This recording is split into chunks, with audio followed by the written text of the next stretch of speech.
Listen, will you do this right? Clean, like a cop in the 20th century, not some samurai warrior. We're going to nail this guy, and when we get done, we're going to go eat fish off those naked chicks.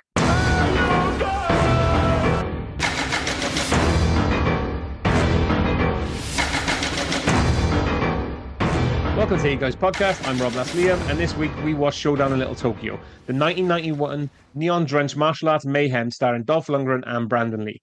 Showdown in Little Tokyo delivers bone-crunching action, slick martial arts choreography, and one line is sharp enough to split a sake bottle. Set against the vibrant backdrop of Los Angeles' Little Tokyo, the buddy cop fever dream pits East against West, discipline against chaos, and two very different detectives against the deadly Yakuza drug ring. With Lundgren's stoic samurai energy and Lee's fighting lightning-fast charisma, the film barrels through sushi bars, bathhouses, and bullet-riddled nightclubs, never pausing long enough to explain why Brandon Lee's character has such a fascination with Dolph's body. You know the line. So join us as we dive headfirst into the glorious madness that is Showdown in Little Tokyo.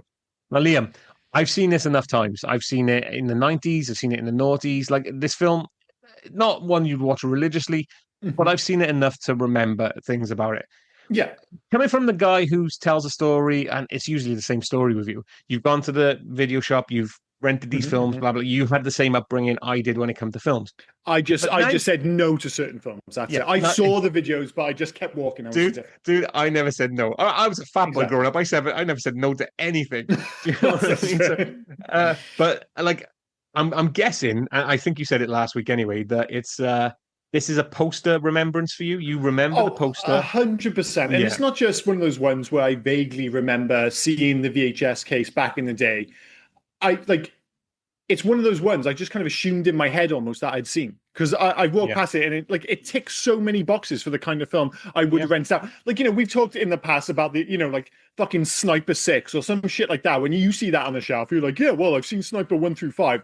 I'm just like, I just don't get anywhere near it. And maybe I remember the VHS cover, but I'm like, realistically, it was never really on my radar. This was 100% on my radar. Especially like Dolph Lundgren was such, it's weird with Dolph Lundgren because in my head, I was just like, because he was a massive star. I'm like, was he a massive star? I almost think he was more famous than he actually was successful. Because you think, like, he plays a massive part of my upbringing because of Masters of the Universe. That was the first film I ever watched in the cinema, so it always holds a special place in my heart.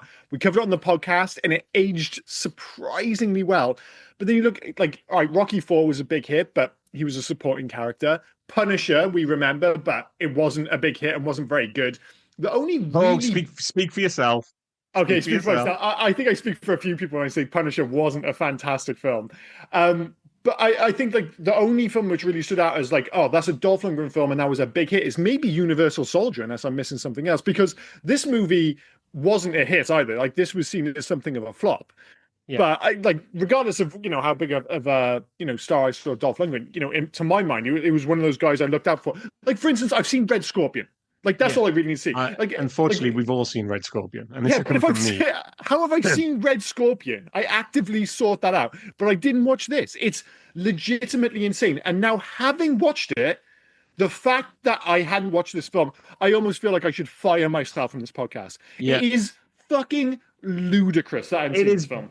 But to be fair, it is categorically us, isn't it? This kind of film is 100%. The early 90s film that us as kids loved growing up. This is the Rob Liam crossover point. Yeah. Like you go a little bit too far one way, sometimes I go a little bit too far the other way, but there's that kind of like Venn diagram where in the middle, Rob and Liam's takes meet, and it might as well just be called Showdown in Little Tokyo.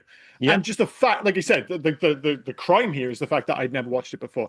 And make no mistake, like I said, like watching it now, I mean, do I want to say this film's it's amazing in its own way? I would say it finds that perfect balance almost between terrible and brilliant. I don't want to say it's quite perfect because I actually think director Mark L. Lester perfected that with another one of his films. I think Commando is the ultimate example of being both terrible and brilliant to the point where it's such a perfect mix of those two things that it ultimately just becomes a genuinely good movie. And you watch it and like, I can't figure out why this is so brilliant, but it is. This film, I could give you numerous reasons why this film isn't amazing, but I can also tell you 100 reasons why it's one of the best films I've watched this year. I mean, I could tell you like the cultural cliches and questionable representation is yeah, let's just And put it the that dress code. the I dress mean, code is fantastic, but also the fact that the task Dolph. force is just called the Asian Task Force.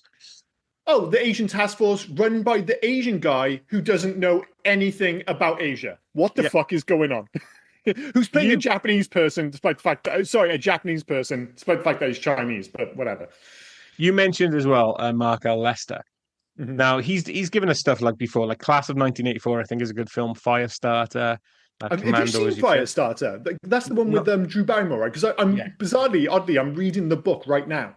It's just one of those Stephen King novels I just never got around to, and I've started reading the book, and it's really good. I heard the new version is terrible, the new version but is terrible. The old version, the Drew Barrymore one, I Mhm. remember enjoying it. And randomly, second time I'm going to mention David Keith Oh, there we go. in a There we row. go. David Keith plays her dad, and Cool. Andrew, I remember it's McGee, isn't it? The Mhm. name of the yeah. I haven't read that book for a long time, but It's what good. Showdown in Little Tokyo did to Mark L. Lester was sour him a little bit, not because of the film, Mhm. because the end result. And if we enjoy the end result, imagine what it would have been from him. Studio intervention, cutting it down, everything to I don't know, a brisk 117 minutes. Sorry, an hour and 17 minutes, should I say? It's Uh, 76, 77. I think it's like if you remove like the crowds and stuff, it's a 76-minute movie, which yeah. I just want to bring that. You brought that to my Sorry, attention. sorry. Before, Sorry, before you go go, for it. just Go for it. We have to come because I'm gonna back to say it. studio intervention, cut that Mhm. down. So he decided no more studio intervention, no more studio funding. So he's still well, he has been directing right up until like Yeah, yeah. 2024. But my God, if you no wonder he's been producing. Sorry, shall I say to 2024? But His there is a output is no longer mainstream. Let's just put it that no. way. Let's just put it this way, right? Let's read just a couple. I'm not going to go through the massive list. Yeah. I mean, the last one he produced was Cinderella's Revenge. Then you've got IMDb score. See, I have to know how bad some of these films are. 3.7. Brilliant. Oh, Now we're talking. dude, these are all going to be in the threes, and we got 2.9. Ooh, Uh, Ouija Witch, Nutcracker Massacre, amazing. Are right? these in Two, that same level as like the Leprechaun sequels, where they almost look like oh, fan made movies? They're just yeah, so appallingly I think bad. these are going to be like sci-fi at midnight films. Do you know the type of It yeah? makes it just makes me a bit sad because you watch this film and it does have its problems, but it's a well directed movie. It's a Yeah, good looking movie, and he's obviously as a director has got a bit of talent. You know, as you say, direct Firestarter, Commando is like you can be ironic about it, but Commando's a genuinely good film, and I think underneath all that like late 80s, early 90s nonsense, it's like there's a good film here. And it's just like, should he be making like straight TV horrors like 2.9 on fucking IMDb? It's a bit depressing. But obviously, as you said, it kind of stems from this that they cut. Warner Brothers didn't like the cut of the movie. They shuffled it round. They took out 10 minutes, and you end up with a 76-minute mainstream movie. Now, I couldn't find a genuine mainstream theatrically released movie shorter than 76 minutes. You can go back to fucking like Dumbo, the animated version back in the day, which was an hour. yeah. But anything in the past like 50 years, which is shorter than 76 minutes. You know, like usually when it's like, oh, the sweet spot. It's like if we're doing one of these films, especially if I haven't seen it before, and I check and it's 90 minutes, it is honestly, dude, it gets my motor running. It gets my motor running to see a movie that's 90 minutes long. When I saw 76 minutes, I was like, ooh, I don't know, man. That's usually not a good sign. It's an extended episode of TV, isn't it? It's like It It's a totally Sons is. of Anarchy or a Game of Thrones, where Yeah. they need to tell a bit more story in this one, so you get an Mhm, mhm. extended episode of it. It's absolutely ridiculous, but it fits so much in. From Oh, Dolph, yeah. from the very beginning, Dolph Tarzaning in, Oh, he totally Tarzan's in. yeah. There's no way to Tarzans. There you explain go. it. So he Tarzans in to the kickboxing club, Mhm. takes out, and the guy turns around and says $10,000 or whatever it is on the big guy. Mhm. Right. And he says safe bet. Of course it's a safe bet. Apparently, you know martial arts. You're 900 foot tall and you're fighting two little Asian dudes. It's not Well, fair. he is. I mean, the intro, like, just to be clear, this movie had me immediately. As soon as the credits started rolling, and it was just a fucking yoked tattooed chest and with the credits over the top. I'm just like, do you know what? I think I'm going to fucking enjoy it. I feel like this is going to be my kind of movie. And then, as you so eloquently put it, Dolph Lundgren just Tarzans the fuck into this underground Thai boxing ring, wherever the fuck it is, or Japanese fighting group. I don't know what the fuck. And yeah, as soon as he's like punched a few people out, Toshihiro Obata and his boys immediately just start shooting up everything with their super late 80s, early 90s Uzis and submachine guns. Yeah. Is there any? I don't know who they're shooting at. The other Japanese guys, Dolph Lundgren, they're just shooting at everything. It feels like 5 minutes later, they just show up at this little Japanese restaurant. They do the same. They got the most inconspicuous blue soft top lowrider car. They're in the middle of LA and they just start shooting up everything again. I'm just like, guys, I think the cops are gonna fucking find you at some point. You're missing the other absurdity of that, mind. Oh, of course I am. The fact that they don't recognize Dolph, apparently. It's crazy. Like, dude, how many other giant blonde men are there with that jacket? He hasn't got changed. He's gone straight from the underground club to eating breakfast a day. Once. Oh, yeah, but I mean, between... Yeah, but it's crazy that he just stays in the same clothes for like 90% of the movie. Who you said his name perfectly. I was just going to call him Sato. Toshihiro Obata, who we've already seen on this podcast because he played Tatsu in Teenage Mutant Ninja Heroes. That's what I remember him from, his Teenage Mutant Ninja Heroes. And he played one of the cryocons in Demolition Man. We will cover another one of his when we do the Shadow eventually. We are going to do the Shadow when we finally get round to our shit superhero season. Expect to see the Shadow, the Phantom, maybe Judge Dredd. We're going to get there, needless to say. Dude, and that's not even to mention that like 2 seconds after the shootout, Dolph Lundgren jumps over a moving car like Kobe fucking Bryant. I was just, by that point, I'm just like, yep, I'm in. And he does a fly kick. That's a stand-in fly kick. Going back to Toshihiro, sorry, we are probably going to complete the mate because he'll be in Black Rain as well. Oh, we're definitely doing Black Rain. Yeah. Again, that's one of those films. I mean, that speaks to this film because it's odd. I keep having to kind of correct myself with this whole late 80s, early 90s thing because this film is 1991. But believe me when I say this movie, other than maybe the Japanese influence, which kind of showed up in Hollywood around this time, and it led to movies. I guess earlier stuff was like American Ninja, but that was just ninjutsu rather than Japanese culture. But then there was Black Rain, there was Rising Sun. It was very much the late 80s, early 90s. And if anything, like if you want, like there was a scene in this film where I'm like, oh, this is the perfect combination of late 80s and early 90s cinema. There was loads of unnecessary boobs. And then Tia Carrera shows up, who is the ultimate early 90s actress, as far as I'm concerned. And then Tia Carrera takes off a top and gets her boobs out. I was like, oh, yeah, this film really is straddling the line between the 80s and 90s. I actually, we covered it a few months ago when we did Tango and Cash. And not only is that kind of tonally and narratively, seen as like the last of the true 80s movies, it was indeed the last movie released in the 80s in the United States. In terms of time, it was released right at the end of the year, right at the end of the decade, and it almost feels like the perfect end point for the 80s. I would say this is the last true 80s movie. It just so happened to be released in 1991. Other than the year attached to it, this movie is 80s as fuck. Wait, you said we covered Tango and Cash a few months ago. Mm-hmm. It was like 2 years ago, right? Don't tell me that. Yeah. We're in July 25, November the 28th, 2023. I thought we didn't do it a few months ago. Like a lot of months ago. That just makes my dick hurt. I don't indeed. I never want to hear maths, times, anything like that, because the answer to every question is I'm old. That's it. Yeah. That's all there is. So we're gonna have to move on from that. Randomly as well. Okay, I'll move on.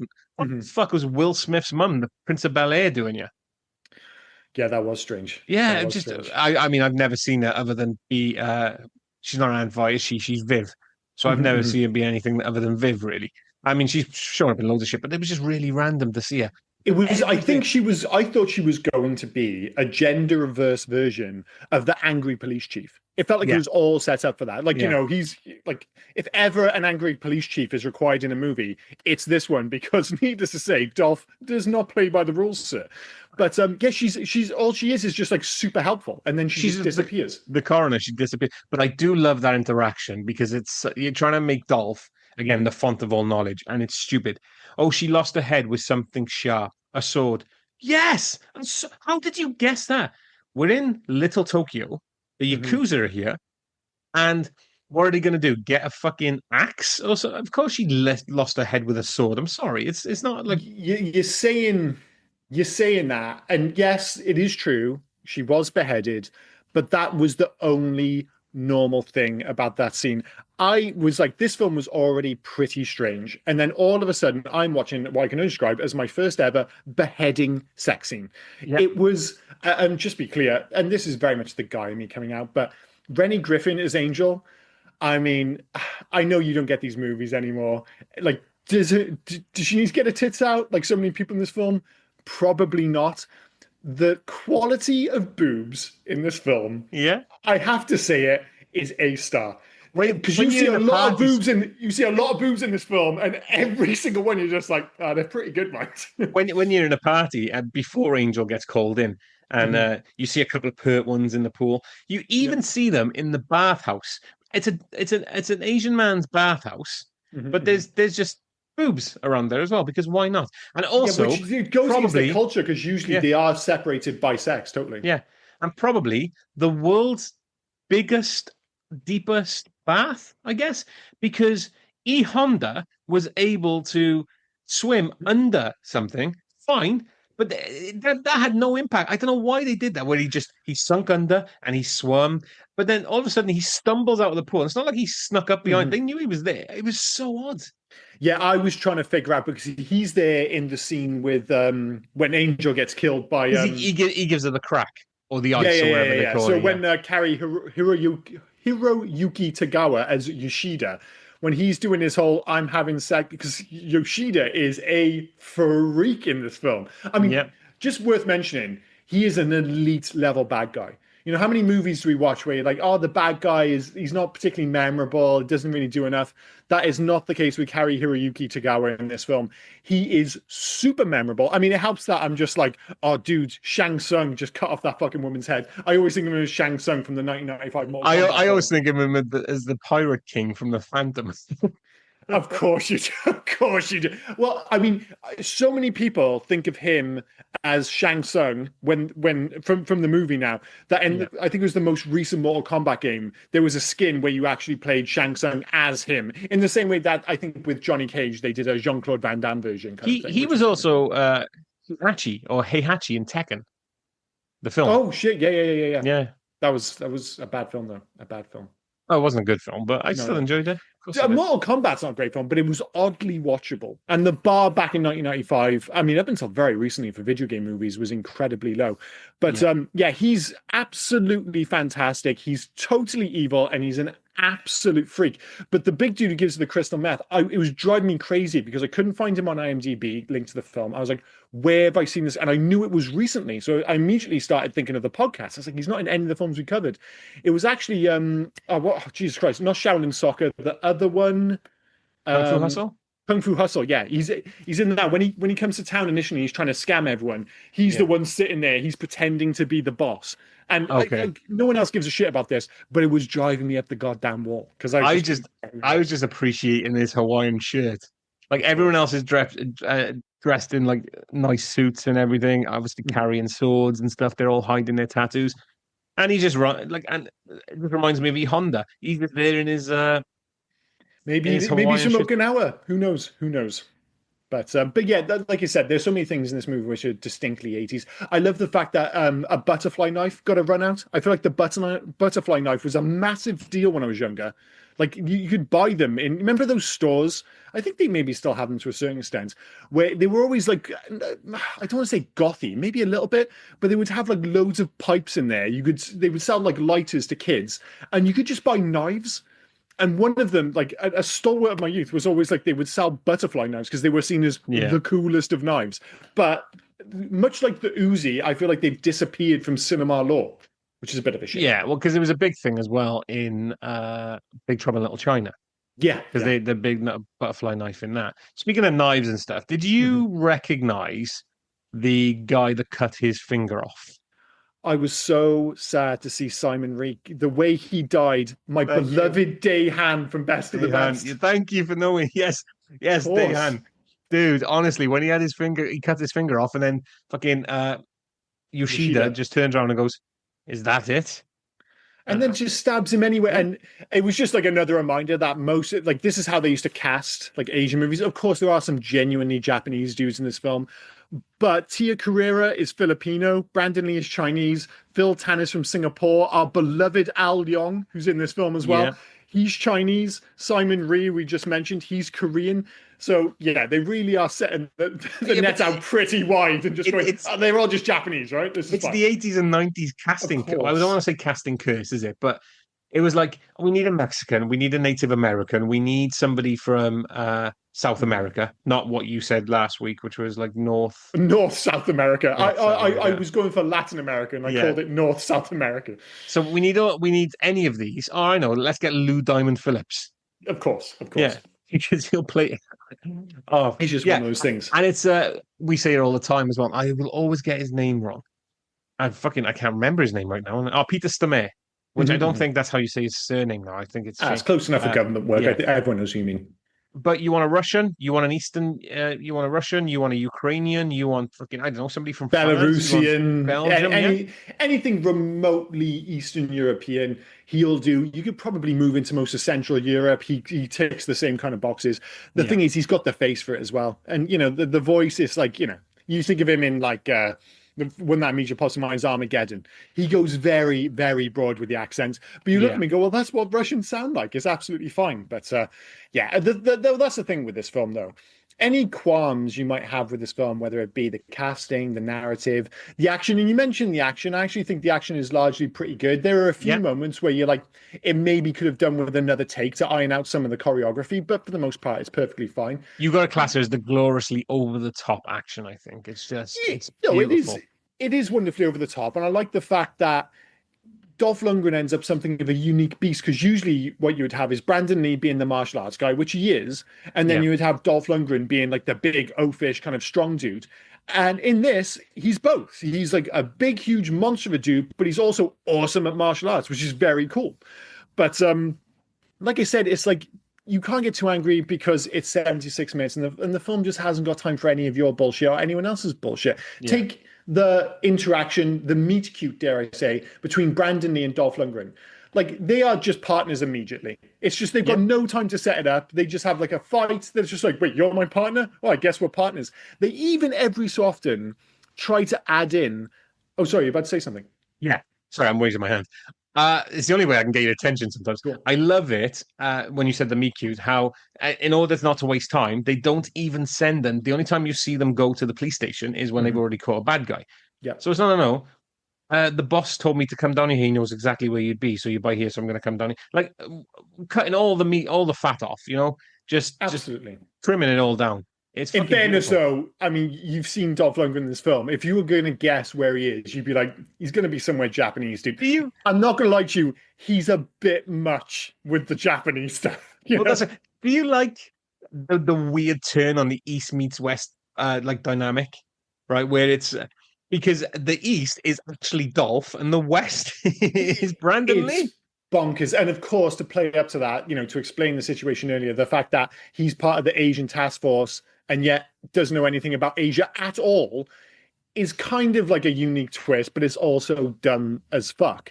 But it's like you said, they try and add that kind of drama between like there's a couple of sequences where, Dolph Lundgren doesn't like what Brandon Lee has to say. So it's just like, I don't want to be a partner anymore. And then Brandon Lee just goes, how about yes?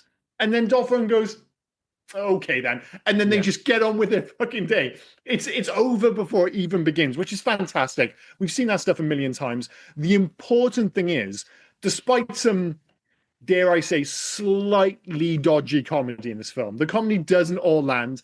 The chemistry between Dolph Lundgren and Brandon Lee very much does land, and I think it elevates the movie. Yeah, I think it's unintentional comedy as well. There is some of that. Yeah, it's a lot of unintentional comedy. The other thing as well, when you think of the cliches and the comedy and stuff like that, is when the who's who of bad guy gangs rock up to the Red Dragon Brewery, right? Wowzers. And you've got the Latinos, the black gang, the biker gang, Yeah. And it's just the fucking cliche. It was like they just took them out of another movie or any other B movie. and just went, "Come here." Well, you say that. When I was watching it, do you know what I thought they came from? Michael Jackson's Bad video. They were Okay. the least convincing. Like you said, they ticked all the boxes. They had the black gang, they had the Latino gang, they had, they had the dudes who look like, fathers for justice. And I was just like, none of you guys are convincing as gang members at all. Not a single one of you, except for the only thing it serves actually is it makes Yoshida look tougher. Because When he when chops his arm Yoshida, off. yeah, well, he's just like Yeah. one guy out of many. And he's just like, every time he does his scowl thing, everyone else just kind of goes, "No, I don't want to get in his bad book." And in fairness, he did cut his arm off. When he cuts his arm off, you think somebody might, I don't know, pull a gun on his bitch ass. But Yeah. no, it's just business as usual. I guess it's a little bit, it's like a really budget version of Heath Ledger's Joker from The Dark Knight when he goes in and does the ta-da, and all Yeah. that jazz. But not with quite the same grace, dare I say. I Even love if it how incredibly watchable. I love it how he took over the club as well. Just trust that dude. Like well, I keep forgetting his name. Yoshida wasn't at the kickboxing ring to bet or anything. He was there to take out Tanaka. And obviously, Kenna, Dolph Lundgren broke that up, so they had to find another way. So they managed to catch him off the street and then just take him to the junkyard and just crush him. And it's that line that Yoshida says about crushing defeat or whatever it was. And then he chops Angel's head off because she rang and said the guy that owns the Red Dragon Brewery wants your club. I think it's just an excuse. Bad. I think she's a freak. Although I do find it strange that, like, clearly Dolph Lundgren spends quite a bit of time in that part of town, and they just never like when he arrests that dude and he takes him in for questioning, and he takes off his top, and he suddenly realizes he's part of that gang, and he has that ridiculous flashback to when Shang Tsung killed his parents. And Dolph Lundgren, I love Dolph Lundgren. He does a lot of face acting in that flashback, and not a lot of it is very good. The only thing worse than it is the younger version of him, which all of a sudden the kid has an American accent, and I'm just like, oh god, they couldn't have got a better kid. But then I remember what you were dealing with, like at the time, like it's not as bad, and I still think like the gold standard for terrible kid versions of movie stars is the kid from Bloodsport who plays a young Jean-Claude Van Damme, and he's wearing the San Francisco Giants cap with the New York Giant top. No, it was all San Francisco. Oh no, it was all Giants. No, it was all Giants, but one was from the East Coast and one was from the West Coast, and he had that ridiculous accent, like, "You're not gonna call the cops." And it's just like, oh, dude. And he was playing alongside like a really good actor, and I was just like, oh, this is so grim. So he's not that bad, but admittedly, he doesn't have as much time on screen. You said as well, like they didn't know, they didn't explain it really well. Maybe they explained it more in the 90-minute director's cut that we'll never see. But the 90-minute director's cut. What an insane sentence. The Yakuza have just rocked up into town, so they're taking over. So they've managed to open the Red Dragon Brewery, put the Iron Claw right on the logo, and do all this within I'm guessing a space of a couple of weeks. Because if Dolph Lundgren is just, I was going to say Chinatown. If Dolph Lundgren is just walking up and down Little Tokyo, he's going to notice things are off. So. And the woman at the bar as well, Mama Yamaguchi, she said about, well, what are you doing in the Yakuza here? Like, in Little Tokyo. Yeah, I guess there is all that jazz. But, everyone seems like surprised. Maybe I can understand Dolph Lundgren. But when they take that dude in for questioning, and I'm not sure if you could actually do this. I'd love to see it. Well, I don't know how you'd actually break your own neck. I suppose he just breaks his own. I thought he was going to have like a hidden blade or something. It's always going to be breaks his own neck. That is so gangster. And the other cop walks. Sorry, but the other cop walks in, looks at him, and he's just like, "What happened?" He's like, "Broke his own neck," and he's like, "Oh, that happens." It's like, "Does it?" Crazy response to that. If I walked into a room and I saw a dead body, and you told me he broke his own neck, I was like, so you killed that guy? No, he broke his own neck. There was no fucking way that dude broke his own neck. You clearly killed him, and you're trying to blame it on himself. Insane. Because there's no cameras either that I saw. So basically, very suspect. Very fucking. That's suspect. the only time you see Detective Nelson as well. Like he's like 6 build or something in this film. You see him once. Well, he gets like an extra 8 minutes in the director's cut. That's all I can assume. But then, like, you go straight from that to... He sends Johnny Murata down. They have the conversation, don't they? Oh, this guy hates partners, so I'm going to make you his partner. Like, okay. Fantastic. But that's the thing, you get to that, the dude's just broken his neck. You're like, well, this is insane. But then all of a sudden, they go straight to, I mean, what kind of club is it? You're going to have to explain it to me. So I thought, well, that's weird. There's naked women and they're eating sushi off these naked women. But then 2 minutes later, there is topless sumo. And I was like, that's like a new, because again, it's one of those like 80s things. You think of films like fucking Beverly Hills Cop. They would just go to bizarre clubs which would have tits. It was just, oh God, what was the one where she plays the steel drum? Terry Hatcher, where she's just random. She's a stripper, but she just plays the drums. Is it Cobra? Oh, that's no, Tango and Cash again. Tango and Cash again. Sorry, I had Cobra in my head. Yeah, like that is an absolutely mental club. Is it more mental than topless sumo wrestlers? I don't know. This place is pretty high on the list of just batshit movie locations. It's got everything. It's got white women just laying down while they eat sushi off you. It's got Tia Carrera playing Minako, who is just a lounge singer, I guess. Yep. Like you said, you've already got the topless sumo. It's just, I don't know, the neon lights, the body sushi, the shady deals in the back rooms. It's like the perfect symbol of martial arts action and pulpy decadence, isn't it? It's just really ridiculous. is. And I actually thought when Tia Carrera was there, and she's, like you say, being the lounge singer, I was like, oh, well, of course, because it's Tia Carrera, so they want to keep her top on. It's like, I didn't know in this film Tia Carrera took her top off. She gets butt naked, and that feels like, again, Tia Carrera was a big deal for men of our age in the early 90s. I'm a huge fan of Tia Carrera. How did I not know that she got completely butt naked in this film? Oh my God.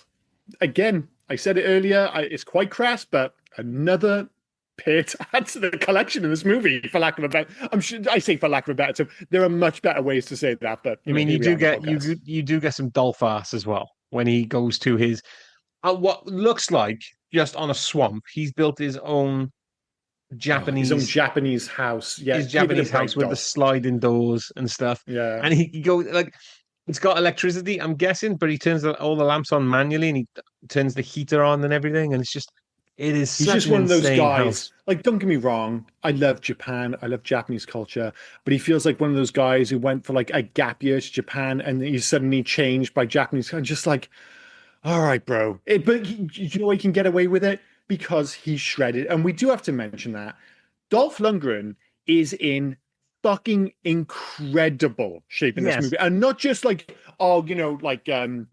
Marvel, you see these guys, I'm in a Marvel film and I've got shredded for it. No. This is like Mr. Olympia Arnold Schwarzenegger shit. He is ginormous. And there's a reason he probably rocked up. They didn't realize that he was that shredded and said, well, we're going to write scenes where you're just half naked. Yeah. I would insist upon it. We're going to kit you up like a ninja. Mm-hmm. You're going to throw a couple of stars, and then you're still going to be on a weird crossbow, but you're still going to have no top on. But then you're going to get kidnapped anyway, and we're going to do the lethal weapon torture scene on you, which that's exactly what it is. Al Leong did the lethal weapon torture as well in Lethal Weapon. So he didn't do it in this, but but we'll do the lethal weapon torture scene on you. You're still going to be semi-naked. Brandon, I know you're in shape, mate, but no, Dolph blows you out of the water. So do me a favor, keep your shirt on. Just keep your shirt on.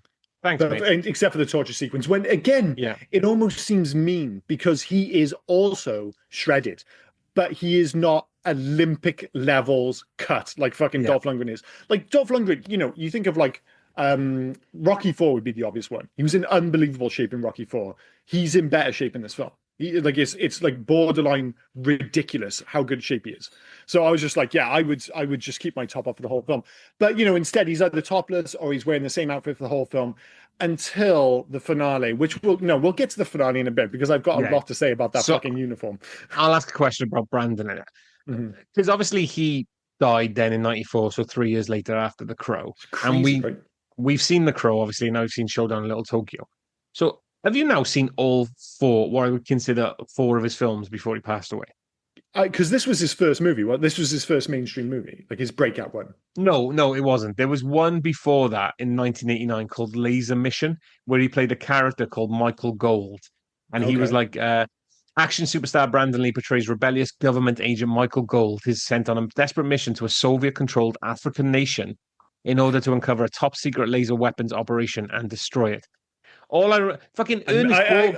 Unsurprisingly, I didn't catch that one. Ernest Borgnine is in this, right? And I just always remember as well because he had a weird little sidekick that just had like thick rimmed glasses on and couldn't speak a lick of English, so he was just dubbed completely. But I remember enjoying that film. And then there was a film I like, Rapid Fire. I've never seen Rapid Fire. I do know of Rapid Fire though. Great, yeah. That might be Rapid Fire is actually well, yeah, and it was rated higher than this, only by 2, but 6.3, where this is 6.1. Yeah, but again, it's one of those like cult movies, isn't it? Rapid Fire. Whereas, like, you mentioned the first one. I assume that didn't get a 6 point something on IMDb. What was it called again? Laser Mission. I mean, it's a cool title though. Laser Mission. With its 3.6. 3.6 now we're fucking talking. See, I don't want to watch a 3.6 movie. Yeah, you do. No, I really don't. Yeah, you do. No, I love B movies like this where, the critics didn't particularly like it. This wasn't reviewed particularly well, but there's a reason it's got a cult status. There's a reason why, the IMDb score's not 8, 9, 10, whatever. It's 6.1, and that feels about right. Dude, I'm getting called out by listeners, not just one. Stephen Dunn was a big guy, but now we've got a couple of other listeners calling me out to make you watch now. I don't want to say crappy films, straight to DVD fare, should I say? Like Nemesis and things like that. So I'm getting called. So you're going to end up watching like a Laser Mission or something. You're going to watch these 3 points. Yeah, but is Laser Mission? That's what I mean, though. Laser Mission hasn't got enough about it. Like, there's no cult. Is there anyone? And I'll be interested. Let us know. Contact us on the podcast. Has anyone listening to this podcast actually watched Laser Mission, or does anyone have fond memories of it in any meaningful way? I suspect not. This is for you, Stephen. If you haven't watched it, Stephen Dunn, then you're letting me down, mate. You call me out of everything, right? I wonder if you've watched this. I want to know if Steven's watched this now. I need to hear from him. Out of all our listeners, he seems to be the one who's like closest to, like, he's gone down many a movie rabbit hole alongside you. But the fact that you've watched that doesn't surprise me. But I mean, it feels like you're scraping the bottom of the barrel there, maybe a little bit. I don't know. I've not seen it. Like I said, the title's a cool title. But to bring it back to this film, I mean, just, if you want to know how mental this is, it keeps coming back to Yoshida. So there is a scene with him and Tia Carrere where he goes from gentleman to snuff watching rapist legitimately in 3 seconds. The blink of an eye. It's ridiculous. Shows up. Yeah, he's in that kind of bad guy threatening kind of way where she's not sure about him. But he shows up, he gives her flowers. It immediately cuts to him raping her. Yeah. But, that's the implication. While making her watch him have sex with her friend and beheading her. I'm just like, that is the darkest shit I've ever seen. But it happens so quickly that you almost don't have time to kind of like really take in what's happening. You're like, wait. Did he just rape her while watching a snuff video involving her best friend? Because if he did, that might be one of the darkest things I've ever seen in a movie. I do have to ask as well, was he actually fucking Angel?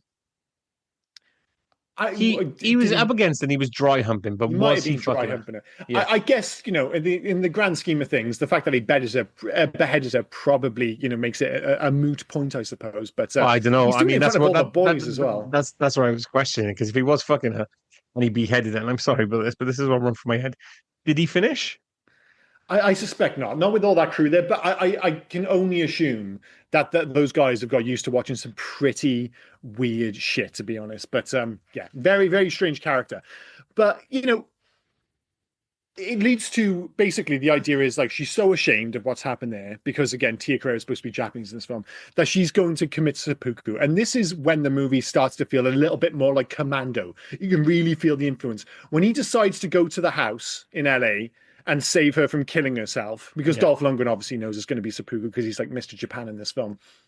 He rolls into the house and it goes full Commando. Like, he starts breaking necks. He's rolling over on the floor. You know the scene I'm thinking of from Commando when he goes to the mansion at the end. Yeah. It feels almost beat for beat, like the exact same sequence, and it's utterly fantastic. He shoots. He tells him afterwards, like, I killed 9 dudes, and he kills every person in a slightly different way. It's very awesome. The sound of that bloody Desert Eagle as well when it goes off. I don't know what it's shooting it underwater, and it's just boom.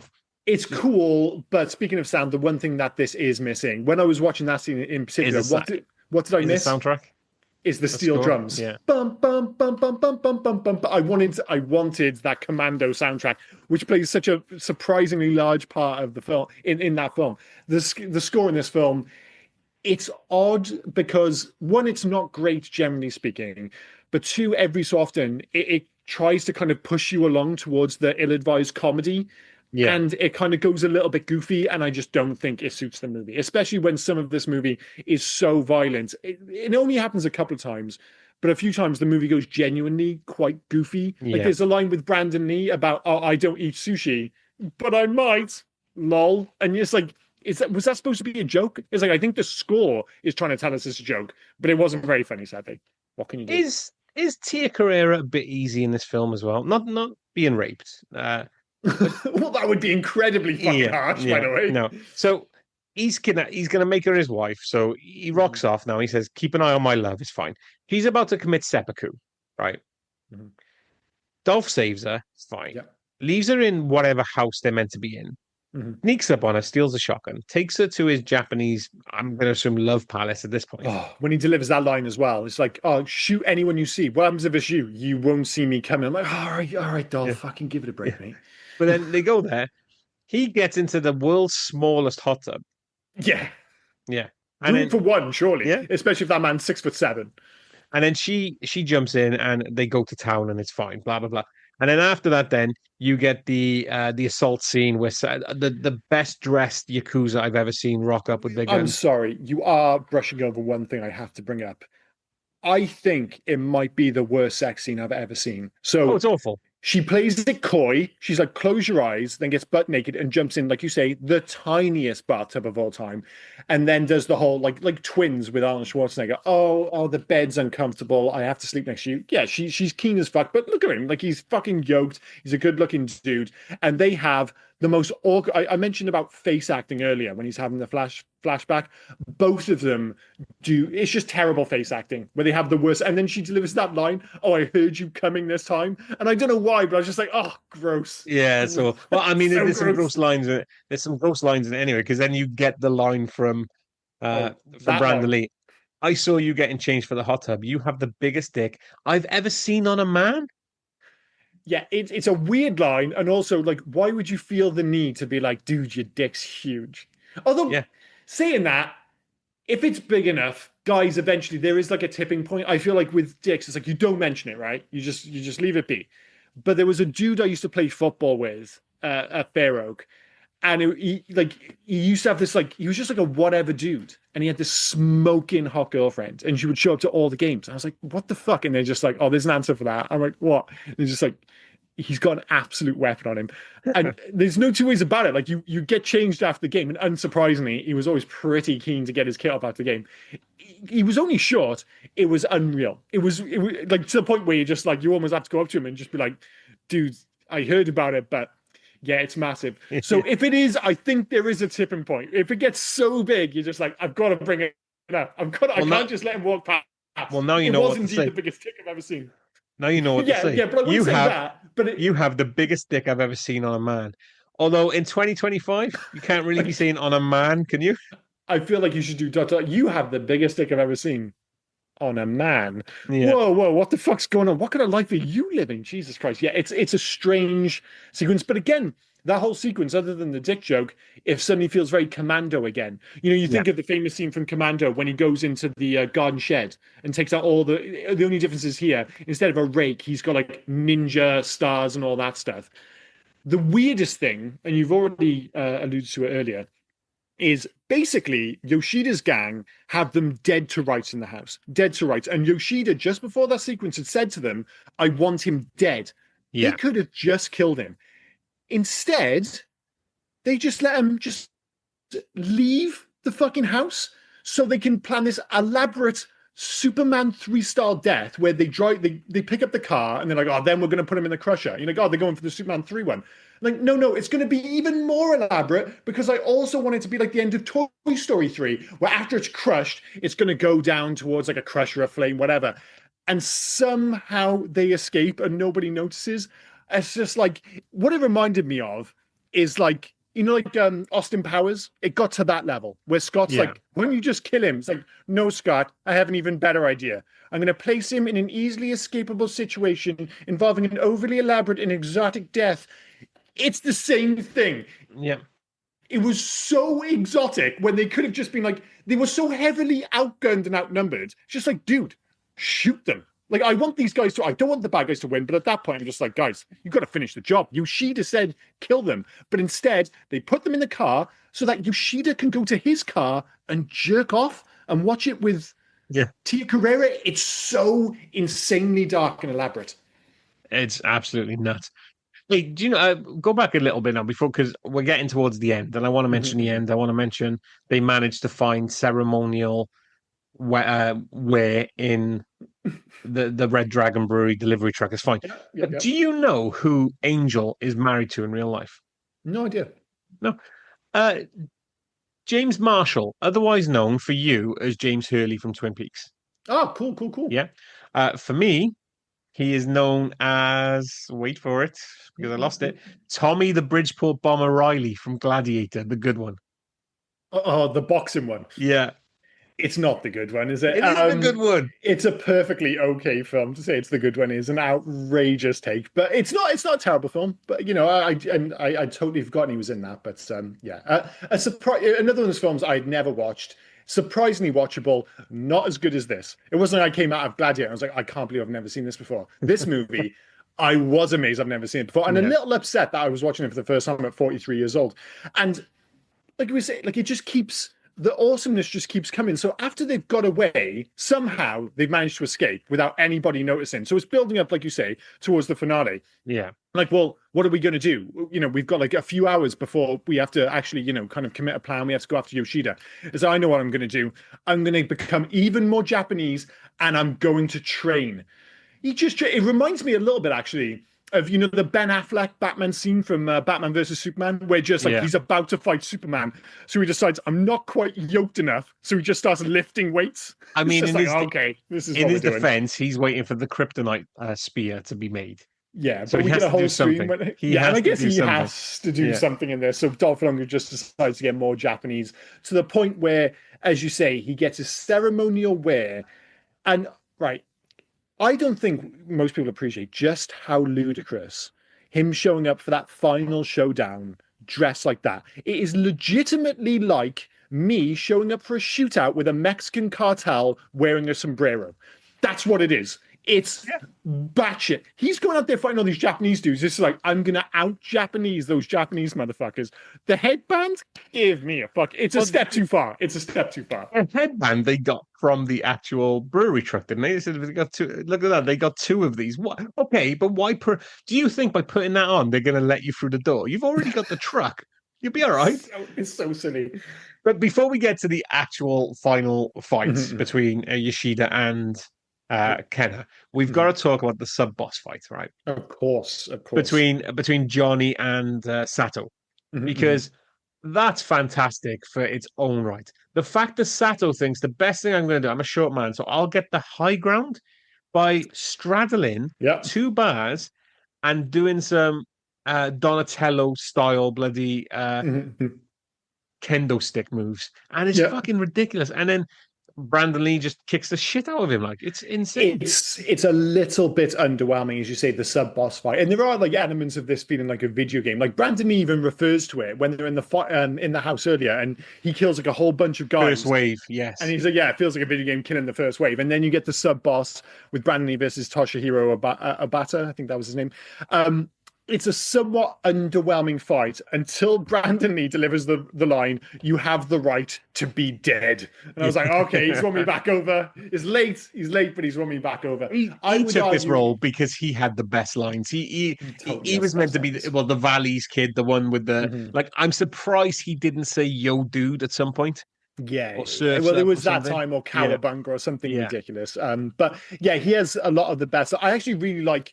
The funniest scene in the film is when they have that showdown and he runs into Yoshida and he pulls a gun on him and they all pull the guns on them and he's saying like, oh, we're in a bit of a situation. And Brandon Lee just holds up his like police badge, goes, cops, shooting us, shooting me, it would be bad. Shooting him, cop. it would be bad. And I was just like, it's actually a really good tactic. Just remind everyone, just like, listen, if you shoot us and we're cops, it's gonna really snowball for you guys. So why don't you just let us go? But like you said, the comedy doll doesn't land, but he gets by because, and it's the reason he became the Crow just a couple of years later. Yeah. He's just a charisma machine, and he's one of those dudes, and we've not really mentioned it, is when you die. Sorry, mate. Sorry, my wife is trying to sneak in, and she's just burst through the door, and she's found the squeakiest things ever. That's okay. Just trying to make noises. Just wants to get involved in the podcast. That's all it is. But because of when he died, and it was obviously at the peak of his career at that point, and it becomes this iconic character with. Although saying that, I never would have watched this film and thought, oh, he's going to become this like goth heartthrob in The Crow just a couple of years later. But you kind of look at him and you just think, oh, how big a star could he have become? And the only person I can think of from like our lifetime who had like maybe a higher ceiling was River Phoenix. Like River Phoenix, he was the kind of guy where you look, it's like, oh, he would have been like Leonardo DiCaprio, Brad Pitt big. I don't think that's any exaggeration. I don't think that's one of those, oh, because he dies, it's all just, potential at that point. So, you look at how talented he was, how handsome he was, you're just like, nah, man. He literally, I don't think as an actor, he had a ceiling. I think he could have been one of the biggest stars in the world quite easily. Brandon Lee, though, I think he could have had like a solid 10, 15-year action career, especially after The Crow. That was like a massive hit, super iconic. And yeah, it's when you watch him in this film and you're just like, yeah, the film isn't perfect, but he's so charismatic and he's got so much. Sorry, go for it. Sorry, it could have gone one or two ways with Brandon Lee. Absolutely. Action hero, great. But it could have also been, bless him, his downfall in regards to we're now on The Crow 7, where they keep bringing Eric Draven back again. How many loves has he got? Like, because I know originally The Crow City of Angels was meant to be Draven again. Yeah, but it's probably a different movie. If Brandon Lee is still alive, I think so. Hit. I mean, not only is it a better movie because he's in the lead, but it probably has a bigger budget. Don't get me wrong. I'm a fan of all the Crow films. I really am. I really am. To the surprise of absolutely fucking no one. Aside from the remake. Oh, dude, the film's not great. The remake isn't great. I found, is it FKA Twigs or whatever her name is? Yeah. The singer. I found her so annoying that I was just like, the rest of the movie was almost irrelevant. Like, even if the movie was good, I don't think I could have got over how annoying I found. Everything about her acting, it was so like her face. I find her face. I don't know anything about her. I don't listen to her music. I don't know who she is. I just found everything about her performance uniquely annoying. Oh, dude, it was all so annoying because it's a bad film. Yeah. Sorry, my wife has just texted me again. I'm gonna ruin your day. Well, my day? Hulk Hogan's dead. Shut the fuck. What? Yeah. Wrestling legend Hulk Hogan dies age 71. Fuck, man. Yeah. That does kind of ruin my day. Your day, yeah. Wait, you said that. Why were you so happy about it? I'm going to ruin your day. I knew it. I'm not happy that Hogan's dead, but I've never been a Hogan fan. You are a Hogan fan. Maybe there's a little bit of happiness about pissing on your chips, but I wouldn't be that kind of person. But yeah. Oh, I'd hope not. No, that is crazy. He played a massive. We won't go into that now. Anyway, no, but sorry, mate. I'll cut that out of the podcast. I do apologize. That's quite right. Yeah. So like the final sequence, I was just like, oh, they're really going for it here. Where, like you said, you've had the sub-boss fight, and then suddenly you're dealing with the big showdown between Dolph and Cary Hiroyuki Tagawa. I don't know why I keep cutting back. Just call him Yoshida. Just call him Yoshida. It's much easier. It's because it's just how I've got it written down. I apologize. Yeah. So they're having the little Tokyo Day celebration. Like, oh, well, this is all a bit much. But then you realize why they're having it. They need to have samurai swords. And that's why they steal the dudes riding around on the parade have real samurai swords. They're basically cosplayers. They've got real, the authenticity. Yeah. We have to have real sharp samurai swords. If somebody was to take these off us and have a fight in the middle of the parade, they need to know that they have the right tool for the job. And they do, I guess. And in fairness, it does lead to a very cool fight, which is somewhat grounded, until Dolph Lundgren, like a fucking pinata, pins him to what I can only describe as a giant Catherine wheel. That's the biggest watching. That's the biggest firework I've ever seen. It's so big that it just explodes.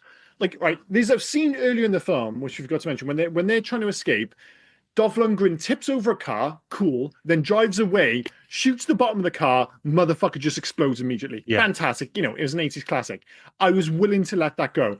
The Catherine wheel, if that's indeed what it is, setting itself off on its own, where he is, you know, literally pinned to it with a samurai sword through his stomach, is mental enough as it is, but then it just explodes. Why does it explode? I love how after nearly 300 episodes or whatever we're on, you are finally coming to the dark side, right? You're pinpointing on things that don't really matter, like me. Like I No. had already written down, right, that Dolph one arms a car like Vin Diesel from Fast and Furious Yeah, 19 or he does, whatever it yeah. is, and one bullet explodes that car. As you Fair say, enough. 80s trope, I can deal with it. It's fine. Mhm. But the fact that the sword, I don't know, has some sort of igniter in it to set that firework off has really got your goat. And No. I'm so pleased. I'm so proud of you. Thank you. I Join just want me, to be will you? clear though. Join me. Right, usually you're like, oh, there's like a pane of glass which doesn't crack properly, or the famous one we've mentioned on this podcast a whole bunch of times was when Gary Busey orders two Meatball subs. meatball subs, and you're like, oh, they wouldn't be warm, they wouldn't be ready quick enough. Those are like really obscure things to pick out of a scene. The fact that the big boss explodes on a firework, I think is a bigger deal. I just think it's a bigger deal. And it's, I mean, don't get me wrong, I'm a big fan of it. Does it make any sense? You can imagine them writing it and like filming the last scene. Like someone's like, wait a minute, does this make any sense? And you're like, whoa, whoa, there will be no follow-up questions. Cut. End movie. And it's just, yeah, you're just done. 76 minutes. Fantastic. The director's cut probably had the one guy who flicked the switch or something, Maybe just to explain it. the explosion switch on the Yeah. fireworks in the local parade, absolutely, but a suitably bonkers movie to an absolutely bonkers. A suitably bonkers ending to a fantastically bonkers movie. I love the end line of the synopsis as well for this, right? When reading about the story. Kenna and Johnny are then hailed as heroes by the crowd as they escort Minako away from the scene. Why are they hailed as heroes? Yeah. I don't think every Japanese guy knows, or every Why they all Japanese bowing? person there knows that Yoshida is Yakuza. Yakuza, yeah, yeah, Yeah, I don't think they just two random guys, one of their own, yeah, yeah. and the biggest white guy you've ever seen start White, fighting with samurai swords. Aryan looking Yeah, motherfucker. yeah. And that guy Jin pins one of our own to the Catherine wheel. And the other little Asian guy comes up with the woman, and he's like I said from the valleys, and they all go, "Well, these guys must be the good guys. Well done, yes, heroes." Yeah, they're all Where like the fuck's bowing and stuff. I'm just yeah, like, shouldn't they be at the very least? I'm not expecting them to turn on them just because it's a white guy versus the Japanese guy. They're like, well, clearly something's going on. But I would just be like, all right, that was mental. Let's just give him some space. But they all just start bowing like he's the local hero. I'm just like, again, maybe it's in those 10 minutes of the director's cut. Like it's amazing sometimes. Like the perfect example, and I've already brought up this movie once, is Batman versus Superman, right? Batman versus Superman, whatever you think of the film, you got the theatrical cut, which is already pretty long, but for the ultimate cut, which is much better, they added like 20 minutes, but it's all just these little strands which make everybody's actions make sense. So they're inessential, and that's why they were cut to keep the movie down. But it meant that when you watch the film, everybody's motivations just seemed off and like they fell out of the fucking sky. And that's probably what's been cut out of this film. It's just people's motivations. Or maybe, perhaps I'm giving this movie entirely too much credit, which leads us on to our favorite scenes. It could be one of 8. I have to ask before we move on to the favorite scenes. I'm sorry, we mentioned him quickly, Al Leong, right? Oh, of course, yeah, yeah. Yeah. So we mentioned him. He's credited as a henchman in this film, and As he should be. over his 70 to 80 films, or is over 70 films. Do you remember Al Leong talking?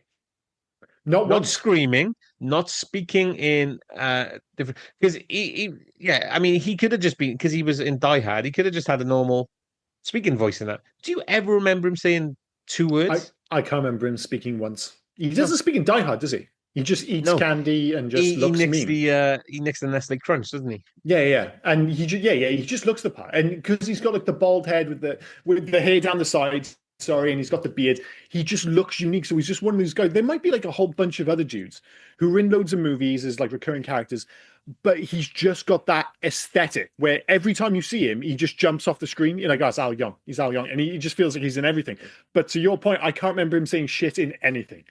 No. And I was like, what is known for? It's just out of interest while we're on Al Young. Al Young's known for... It has to be Die Hard. It has to be one of them, surely.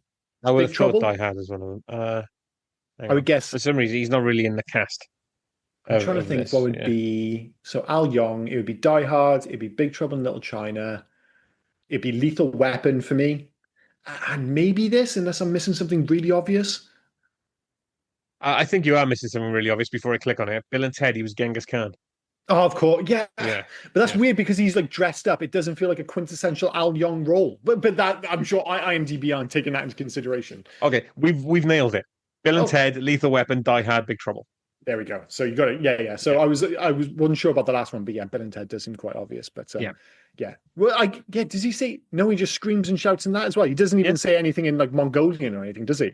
Don't think so. Not that I can recall. No, I don't think so. Fantastic.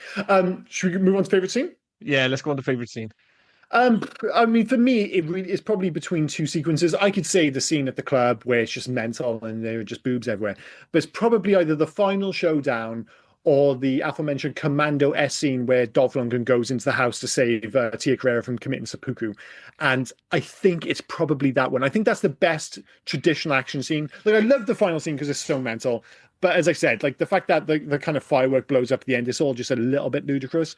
Whereas that scene feels like a proper 80s style action sequence. So I'm going to say the Dolph Lundgren literally cleaning house.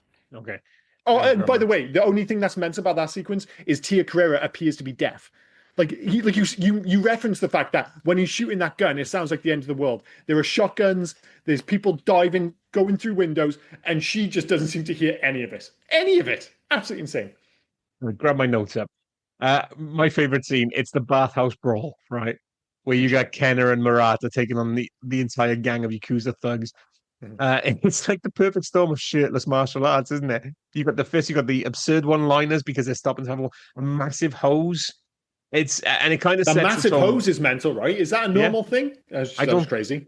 And it sets the tone for the film's blend of stylized violence and that campy bravado. Yeah. It probably does capture, in terms of like, as much as I like the scene at the house, that feels just more like a traditional action sequence. Whereas that scene you mentioned at the bathhouse probably captures this movie's tone better than any other scene in the film, I think. Yeah. So I think you're probably right. In terms of our loves and hates, my three loves, and I'm going to sneak to four, but that's only because I only had two last week. I love how utterly insane it is. As I mentioned earlier, I always thought of Tango Cash as like the last true 80s movies. Turns out the last 80s movie came out in 91. I just love the tone. And it really is a throwback movie. Like I'd be surprised if there's another movie after this, which feels so quintessentially 80s. Two, just peak Dolph Lundgren. Like his acting skills are always been low or whatever, but he's an amazing screen presence and he is absolutely yoked in this film. He just looks absolutely fantastic until he puts on the weird Japanese suit at the end where even he can't pull it off. It just looks silly.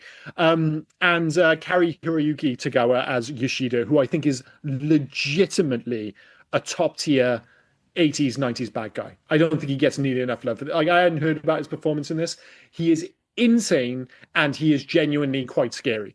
As I mentioned, refer to rape snuff sequence. And number four, I did reference it briefly earlier, but I just want to, a shout out to the director, Mark L. Because you say, his career's gone whatever after this, but it is a genuinely well shot movie. Like you said, I think you mentioned the intro, that kind of neon lit movie, the kind you just don't get anymore without a sense of irony. It's like when Dolph Lundgren's getting ready, and it's literally neon soaked, like the scene, and I'm just like, I kind of love this. So yeah, those are my loves. Well, actually, I'll jump into my third then because it jumps right off what you said, and we're going to say neon again. It's the stylized setting of Little Tokyo. Its backdrop is neon lit. It's hyper stylized. It's a hyper stylized version of Los Angeles. It's like it comes with everything.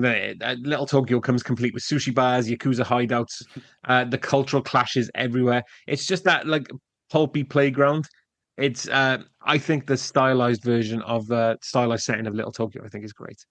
Absolutely. No, it's a great job. Yeah. It feels like its own little world, doesn't it? Like this isn't like a big movie in many respects, but it it feels like contained, but in like a pleasant way. That makes sense.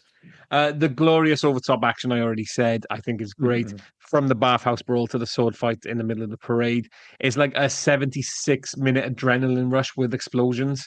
You got the slow motion kicks in. You got the weird karate kick over a car that you don't need to run up for. Why does he need to karate kick? He only needs to jump, but he karate Yeah, kicks for no reason yeah. other than the fact that it looks awesome. It all kind of comes like from a comic book fever dream, doesn't it? It's just Yeah. it's one, yeah. Like you Uh, said, you mentioned the fact that like this isn't quite real life. And that's why you can get away with a lot of this stuff. Like, why aren't there more cops? yeah, When these like Japanese dudes are just shooting people in the middle of the street, it's just like, well, it's like movie world. It's not quite as yeah, nuanced to say like Quentin Tarantino, but you just kind of go with it. yeah. Number three, then the buddy cop chemistry.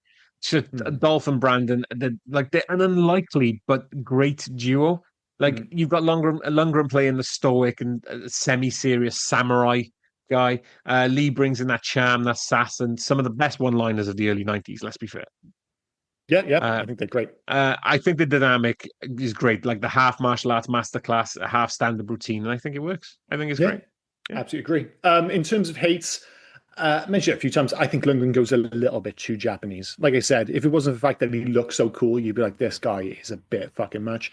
Number two, as good as a lot of the action set pieces are, some of the fight choreography could have used another take. I think there are a few, like especially when the sub boss fight with Brandon Lee, there are a few moments which just look a little bit clumsy. I'm just like, dude, just do another take. These guys are clearly talented. You can get a better yeah, shot of them. It's not like, game changer. Sorry, it's not like game breaking. Is that what you'd say? But, it's just like a little niggle. That's all.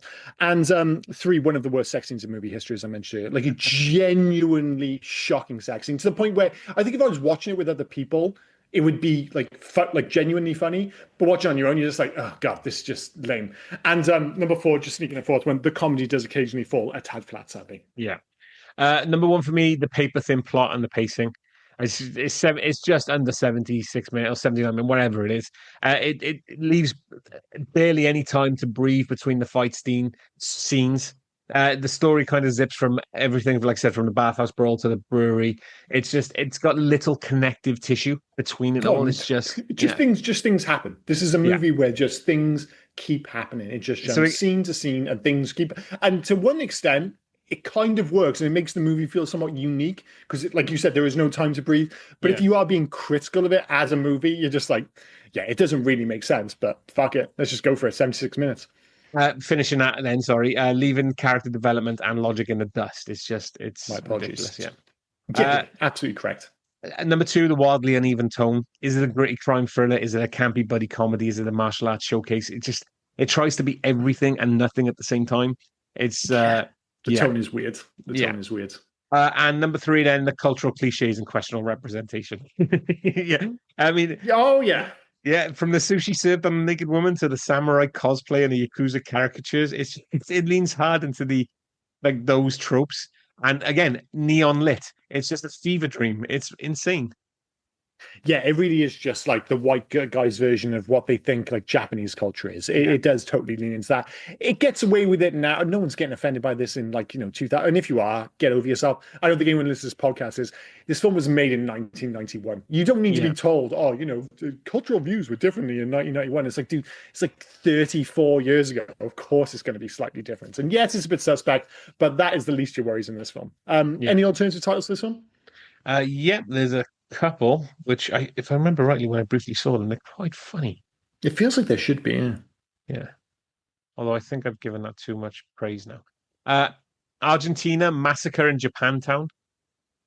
Yeah. Okay. Yeah. Brazil, Massacre in a Japanese Quarter. Is it really a massacre at any point?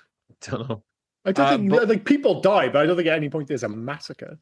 Bulgaria, Conflict in Little Tokyo. There you go. Just a It's okay. conflict. Yeah, Yeah. just conflict. That feels Uh, more apt. Canada, The Vigilantes of Little Tokyo. That's okay. France, In the Clutches of the Red Dragon. Yeah, yeah, quite like it. Yeah.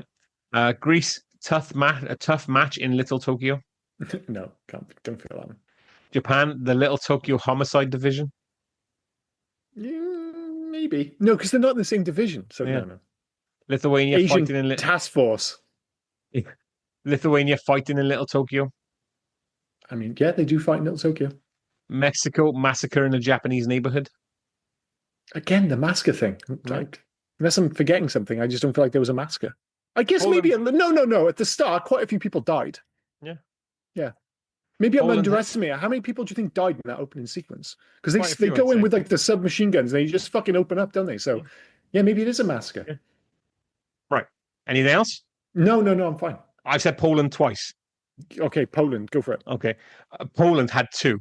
Uh, Hard Poker in Little Tokyo, and then the video title, Clash in a Japanese District.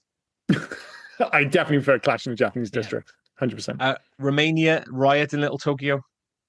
That's okay. Spain, Little Tokyo Frontal Attack.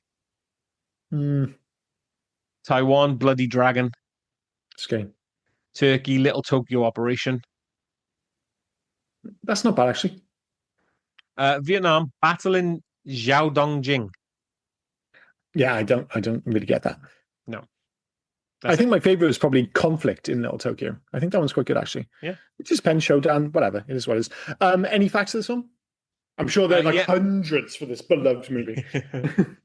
So the infamous homoerotic line from Brandon Lee's character was originally, "You have the biggest dick I've ever seen on a white man," and was shortened by Warner Brothers during editing to "Have the biggest dick I've ever seen on a man." Oh, so yeah, that makes more sense now, doesn't it? Yeah. The fact that it was shortened. Yeah, because it's just like, oh, can we go after the black dudes? But is it going after them? I don't know. It is kind of establishing a stereotype, if nothing else. Like Dolph Lundgren's leather jacket in the movie has the kanji logo of his karate style Kyokushin written on the left sleeve. I think that's the same style that Michael Jai White uses as well. Yeah, but to have on the back of the coat, you know, how fucking awesome. You know, like that's what happens when you get like you're that big and that tough. It's like just nobody tells you. That's like, you know, if one of your mates rocked up wearing that, and it's like, oh yeah, well that's the kanji of my dojo. You'd be like, dude, fucking don't wear that jacket. It's so lame. But if you're like Dolph Lundgren and you're just like on the reg, just like killing bad guys and looking like that, you're like, you can wear whatever the fuck he wants. This was the first Dolph Lundgren movie to be released straight to video in countries such as Germany, France, Spain, and Japan. Yeah, it had a mixed release, didn't it? So it was released a limited release in cinema in some countries, straight to DVD in others. Bit of a shame, actually. In the scene where Ito or Simon Reed tries to make amends with his boss Yoshida, he performs what is called yobutsume, finger shortening. It is also known as otoshimi in the Japanese underworld. It is a way for a member to show contrition or make amends to a leader for an offense. The ritual is thought to have originated with the Bakuto, itinerant gamblers who were predecessors of the modern Yakuza. If a person was unable to pay off a gambling debt, yubitsume was sometimes considered an alternative form of payment. Yubitsume was a form of credit and reputation score. Dude, Show your non-finger. I just want to be clear. If you ever owed me like money and then you were just like, you just sent me your finger, I'm just like, well, one, that's mental, and two, I'm still going to need that money back. I'm like, this finger is not going to pay the bills, motherfucker. Tia Carrera had a CGI merkin for the hot tub scene. A what now? Oh, yeah, what's a merkin? What the fuck? Yeah, you were saying that with such confidence. I was like, should I know what a merkin is? A CGI merkin. Also, CGI in 1991 in this movie. Not exactly a big budget movie. And this is back in the days when you needed a big budget to have any CGI. A merkin is a pubic wig, traditionally worn to cover the genital area. Yep, it's a real thing, and it's a surprisingly long and quirky history. Oh, okay, fair enough. Yeah, I wasn't aware of the merkin. She wore a pubic wig. Well, don't say you don't learn anything on this podcast. Jesus Christ, we've all found out what a merkin is today. Oh, well, maybe some listeners already knew what a merkin was, but news to me, that's for damn sure. I'll definitely say with the massacre, because the body count was 58. Yeah, a lot of them would have been in that opening sequence. I think when I think of that opening sequence, I'm just thinking of Dolph doing his Tarzan thing and how ridiculous it is. I did mention intro, like the guys just open up immediately and just everyone is shooting everyone. So I'm just like, yeah, probably more people died than I thought. And finally, at the crime scene where Kenna is shown the decapitated girl's dead body, the church in the background was also in the Prince of Darkness. It's a historical landmark, the first Christian church in Little Tokyo. After the 1994 earthquake, it was repaired and became the Union Center for the Arts. That's a film, by the way. That is a fucking movie. Hope to the Future. So it's where we ask a question. Remake, sequel, Let It Die, Live Well Alone. So he's just leave it be. I mean, don't be wrong. If this was a hit and, Brandon Lee hadn't sadly passed away while making The Crow, sure, make a sequel. But the reality is, even then, you're kind of inching towards the mid 90s, and these movies really are falling out of fashion by that point. So it is such a movie of its time, just right at the tail end of its time in many respects. As we say, the last of a dying breed, even in 1991. So yeah, absolutely leave well alone as far as I'm concerned. Same, just leave it alone. It's a good film, but it's not going to have anything like. There's nothing new in this that would want me to have a sequel or a remake or anything like that. Just leave it No. be. It's fine. Yeah, like you say, Yeah. the reason we have such a fondness for 80s and like early 90s movies is because they were made with like no sense of irony. Like you could, that's the whole point. It's like Commando, for instance. You just couldn't make Commando now. You just couldn't because they would have to have a wink and a nudge and all that jazz. Whereas back then you could just do it straight faced, and it just led to this like whole decade of just totally tonally unique movies that we'll just never get again. And this, as I said, is right at the tail end of that. So I guess leave well alone. In terms of making a change, this is where we ask the question: if you could only make one change to make this movie better, what would it be?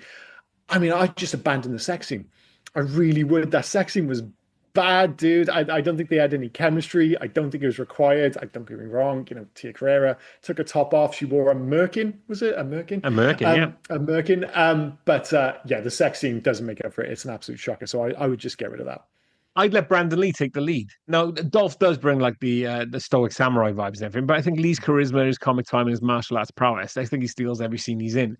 Mhm. To give him more narrative weight, even shifting the emotional arc of revenge to him, I think it'll add depth and let his talent shine even brighter. So I don't know, and it could have possibly balanced the tone as well of the film.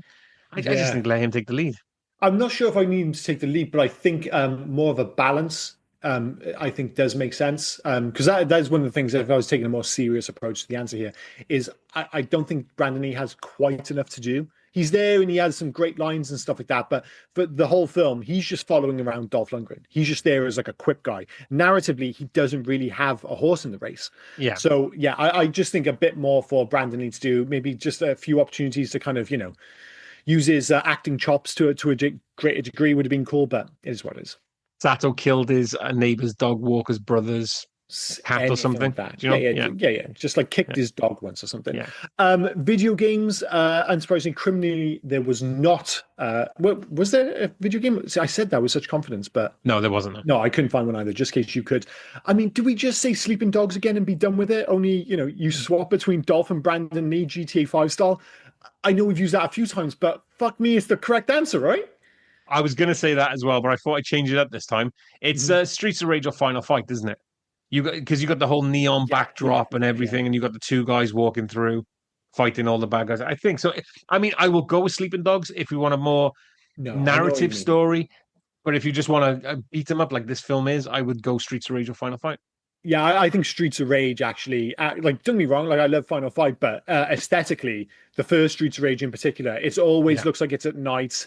There's neon everywhere. It's got, if nothing else, it's got that fucking amazing score. Like yeah. when I was younger, I always like because Final Fight in particular looked amazing because it's based on an arcade game.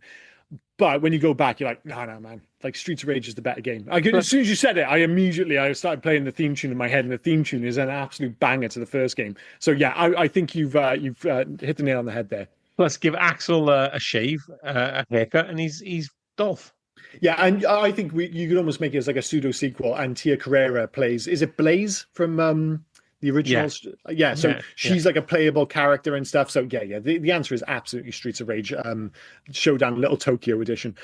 Best and worst of IMDb. So this is where we take a random 10-star and 1-star review, and I also guess how many written reviews there are for this film. I think it's under. Is it under 100? No. More. Fuck, 142.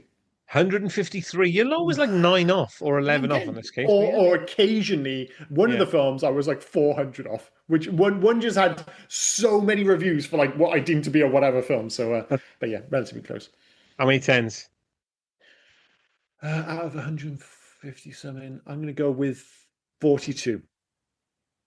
10. Oh, I thought there'd be more. I thought a lot of Yeah. people would come out the woodwork and really love this film, but obviously not. No, 17. Sorry, 17. Still, I was looking at the review, but no, 17 loved it. And this is, I grabbed this at random like I always do. I have given it a cursory read, and it Mhm. is batshit. Awesome. Perfect for this film. It was written in November 2016, titled "Greatest Film Ever Made." Okay. You had me at hello. Keep going. I mean, what? Dolph Lundgren is in it, or at least on the box that the film comes in. I think I've seen this, but alcohol, so I don't know.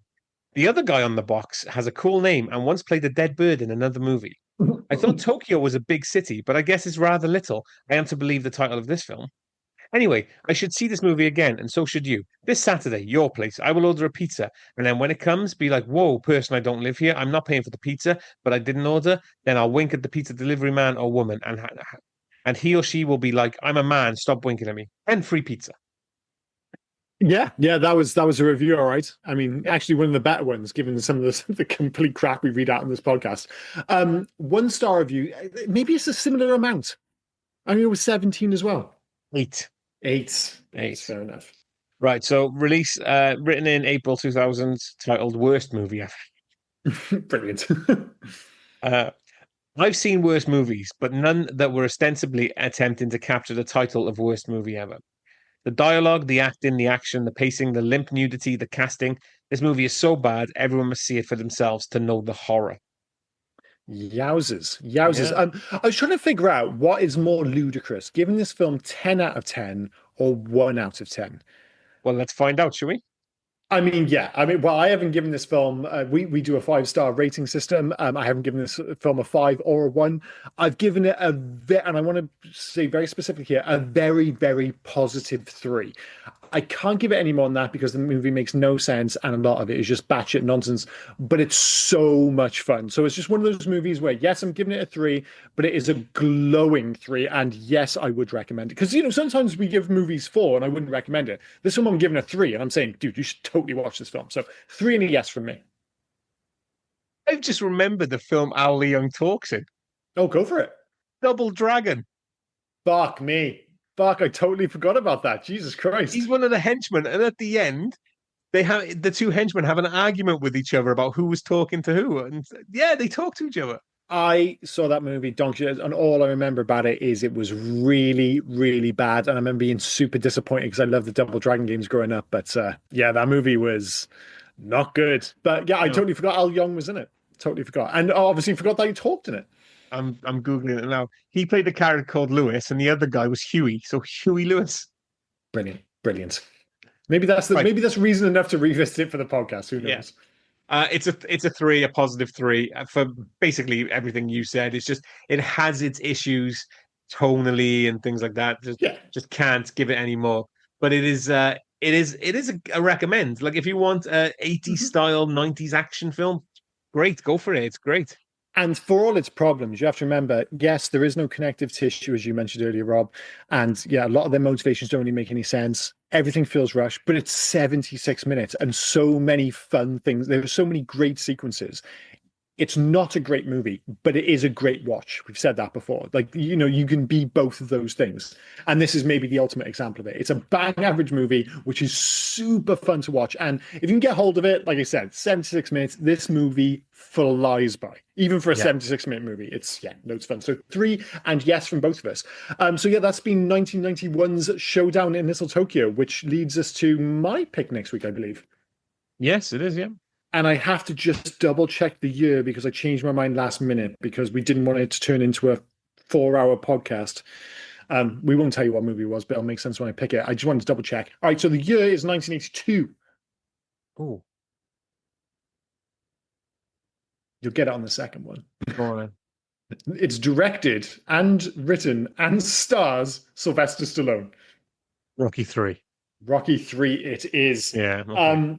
When I grew up, this was never my favorite Rocky, but I rewatched a bit of it not too long ago, and so I was just like, this film is kind of awesome. It's amazing. We're bringing up Hulk Hogan on the day I was about to say, away. when did you change your mind? Like 10 minutes ago when I told you Hulk Hogan passed away? That is insane, isn't it? Of all the times we picked our first Hulk Hogan movies just after he passed away. But yeah, this movie's got some really batshit like scenes in it.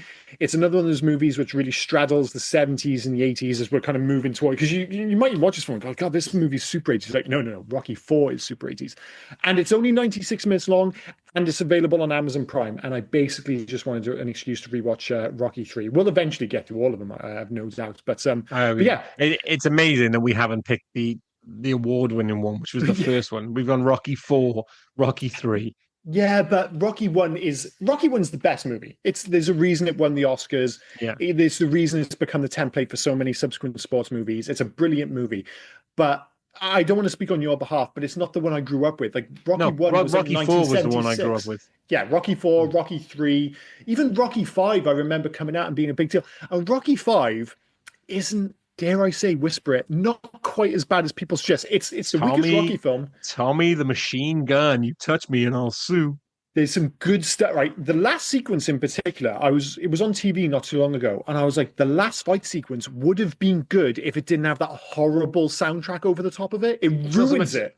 I don't mind the soundtrack, and I love the inclusion of Burgess Meredith in it. The scenes with Burgess Meredith are genuinely good. Genuinely good. Is it Burgess Meredith? Yeah, Burgess Meredith, Mickey. Yeah. Remember, Mickey loves you. Oh, dude, those sequences, when he goes and he's talking to the ghost of Mickey, they're good. They are good sequences. Rocky 5 has loads of problems. It's not a bad film, and we'll mention it again next week. I would make the argument that the Rocky franchise, when you take into the Creed films, which of course you will, because they're just a complete continuation of the story, it might be the most consistent film series of all time. When you're talking about any film series, like how many films is it? 9? I would argue, and the worst movie is Rocky 5, which is, it's not great, but it's not like appallingly bad. Are you classing the Creed films in those? 100%. Okay. Yeah, it's the continuation of the story, so it just carries on. Yeah, this Rocky disappears after one, doesn't he? No, he's in the second one as well, because it was the whole Rocky 4 callback, isn't it? Oh, yes. He disappears because I haven't seen the third one, 3. A lot of people like the third one. I would put it close to Rocky 5. I wasn't a massive fan of the third film. I wasn't actually a massive fan of Creed 2. I was really looking forward to it, the whole callback to Rocky 4, all that jazz. But I actually thought what it led to was like a clash of tones, where it had one foot in Rocky 1 and one foot in Rocky 4, and it didn't quite work for me. Whereas I like I love the fact that Rocky 1 exists and Rocky 4 exists, and they're completely different. Like, he's a completely different character. It's absolutely bananas. So yeah, I'm not saying don't watch Creed 3, but I think it sits alongside Rocky 5 as the kind of the two weakest films in the saga for me. For most of the films, Burgess Meredith is just credited as Mickey, but he's given a surname in Rocky 3. Do you know where it is? Oh, Mickey. I had no idea. Goldmill. Gold, I had no idea it was Ricky. Mickey Goldman. We're already learning things about the Rocky franchise, and that is the thing. It's good. Is the fact that it's 96 minutes long.